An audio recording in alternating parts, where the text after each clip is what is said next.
Mission Impossible is back, people, and this is the Everything is Mid hot take. So, Mission Impossible returns for one last time. Well, in this particular iteration. It's hard to imagine Tom Cruise not sticking around as an executive producer on a new version with a new team. I mean, they certainly made an effort to set up Haley Atwell as a potential team leader. In the previous movie, formerly known as Part 1 of this movie, they did a bang-up job of introducing her character and evolving her arc from selfish super thief to full-fledged IMF operative. Now, I've heard YouTubers call Part 1 meh, hard disagree. And even a few friends. Traitors, really. I'm looking at you, Phil. But I say nuts to those rogue reviewers. I don't know if it just happened to hit theaters at a time when I needed a big, splashy summer blockbuster to remind me of the wide-eyed optimism of my movie-going youth. Or maybe it was how the story's AI threat really tapped into the modern zeitgeist. But for me, Dead Reckoning was in full stealth mode, sleek, strategic, and impossible to shake. That clever airport sequence with all its red herrings and moving pieces. The car chase in Rome, which goes down as an all-time savvy sequence, brought me back to classic James Bond, equal parts harrowing and hilarious. The train sequence, which wasn't just fisticuffs on a roof, Phil, but that fantastic bit where they're scrambling up through the train cars as they slowly tip off the cliff, one by one, like a slow-motion waterfall of death. Just stellar stuff, breathtaking. And of course, the showcase stunt of that film, Tom Cruise's motorcycle jump off a cliff. Now, I'll admit the script made kind of a meal out of that setup. Considering everything we've seen Ethan Hunt survive, I actually found the jump more believable than the hand-wringing between Ethan and Benji as they realized this was their only option. But still, like all the other set pieces, it delivered. Big time. Big fun. And I thought the film managed to tell a compelling story about Ethan and Grace's evolving relationship in the face of impending AI doom. The pacing between action, character moments, and exposition felt surprisingly well balanced. And just like when I walked out of Avengers Infinity War, I was fully on board for that next, final segment. Excited even. But thanks to Endgame, I had my worries. Would the final chapter live up to the promise? Or would it fall into that familiar trap, the finale trap, where filmmakers take things very seriously and try to infuse everything with a heavy-handed gravitas to mark the end of an era? You know what I mean, like Avengers Endgame, or going back a few decades, MASH. That show couldn't just wrap up. No, it had to go out as a cultural event. Same with the Seinfeld finale. It couldn't just be another episode, it had to be a courtroom curtain call for the entire series. Neat in theory, not so satisfying in execution. There are plenty more examples. I'm sure you can think of a few yourself. Somehow Palpatine returned.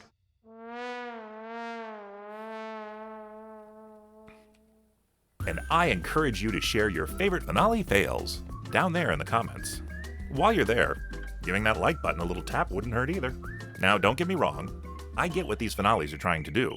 They're aiming for something special, as well they should. But in doing so, the formula we know and love, the thing that kept us coming back season after season, sequel after sequel, often gets shifted just enough that it's not quite what we loved anymore. And also, not quite the big, profound thing, whatever it was, that they were trying to achieve. And I'm not saying it's an easy tightrope to walk. It's not. I know firsthand how tricky it can be to stick the landing. I helped write the big 2-part finale for the animated series, Kim Possible.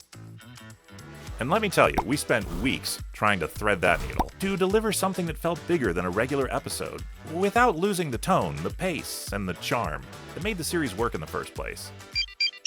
It's a balancing act between paying off long-term arcs and not overstuffing the story with so much importance that you forget to have fun. I like to think we did a good job of striking that delicate balance, but only fans can no, not that kind.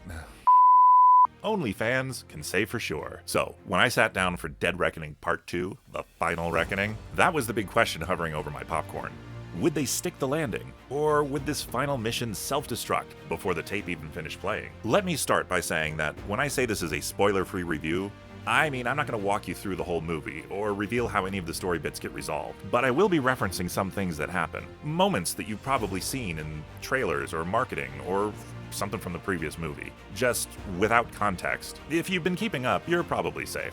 So, while Tom Cruise and his merry crew were smart enough to trim the title, no such editing was afforded to the film itself. Clocking in at nearly 3 hours, Mission Impossible: Final Reckoning was anything but short.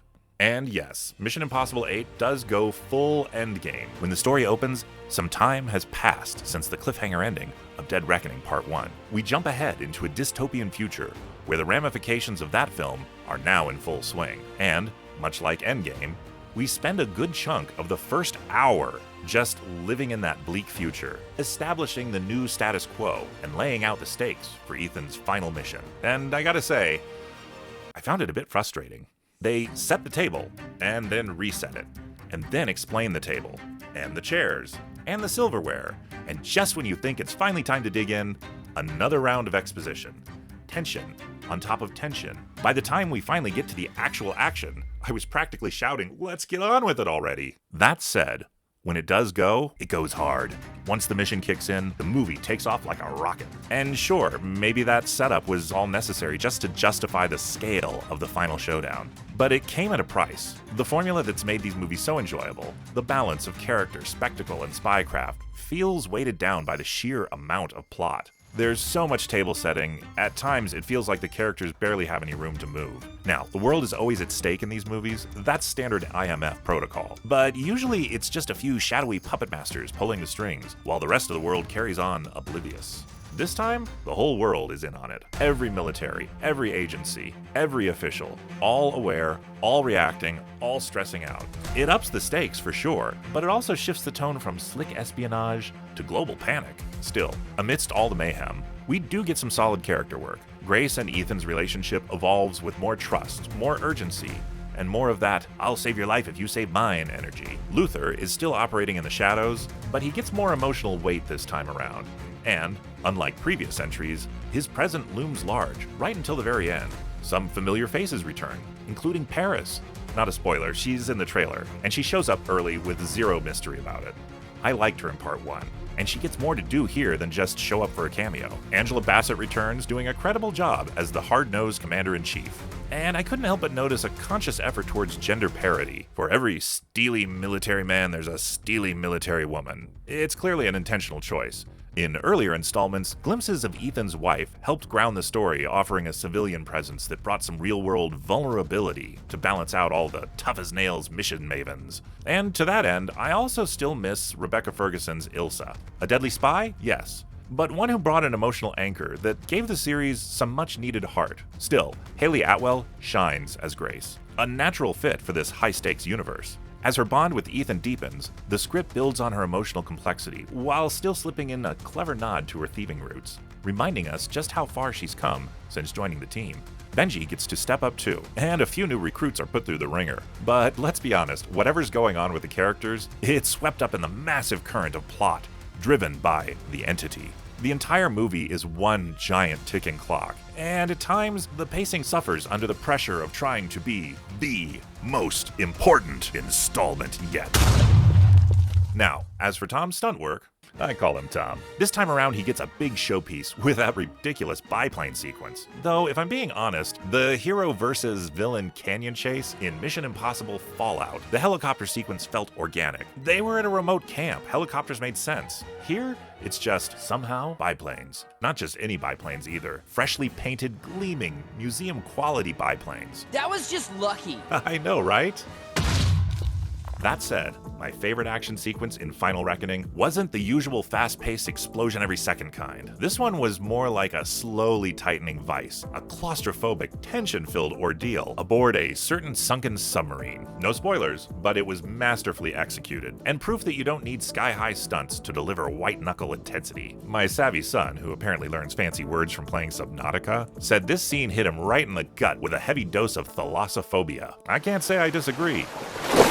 In closing, with a plot this oppressively epic, characters often end up as mouthpieces for exposition, or reminders of key information the audience already knows, but needs to remember. The result? The movie at times feels more lumbering than lean. They aim for a big, heavy finale, and yes, it feels big, and it feels heavy, but it's still a finale that delivers on everything you want. The jaw-dropping action sequences we expect from a Tom Cruise Mission Impossible, plus neat character moments for those we love and for those we love to hate.